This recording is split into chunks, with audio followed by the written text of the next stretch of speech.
কয়েক মাস পরে বিধানসভা নির্বাচন।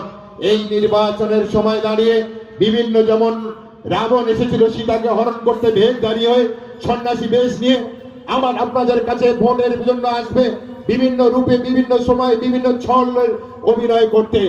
আপনাদের মনে রাখতে হবে, যারা আজকের এই ছল করছে, যারা এই বাংলার সংস্কৃতি ধ্বংস করছে, যারা এই বাংলায় হিন্দু মুসলমানের দাঙ্গা লাগাতে চাইছে, যারা এই বাংলার সংস্কৃতি ভাঙতে চাইছে, তাদের কোনোদিন ক্ষমা করলে হবে না।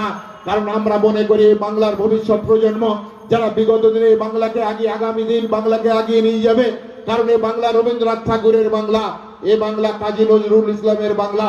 আমরা যদি সনাতন ধর্মের কথা বলি, তাহলে আমরা নিশ্চিত করে স্বামী বিবেকানন্দের কথা বলবো, রামকৃষ্ণ পরমহংসদেবের কথা বলবো। আমরা যদি সংখ্যালঘু ভাই বোনেদের কথা বলি, আমরা নিশ্চিত করে হযরত মুহাম্মদের কথা বলবো।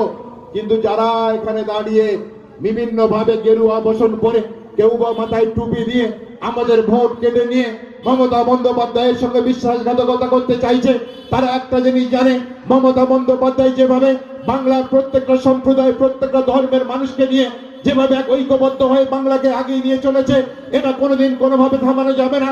তাই ছল করে মমতা বন্দ্যোপাধ্যায়কে থামাতে চাইছে। তাই তো নতুন করে আজকের এসআইআর নাটক করে মানুষ করে, আপনাদের মনে আছে যে সিএ বা ডিটেনশন ক্যাম্প করে মানুষকে হয়রানি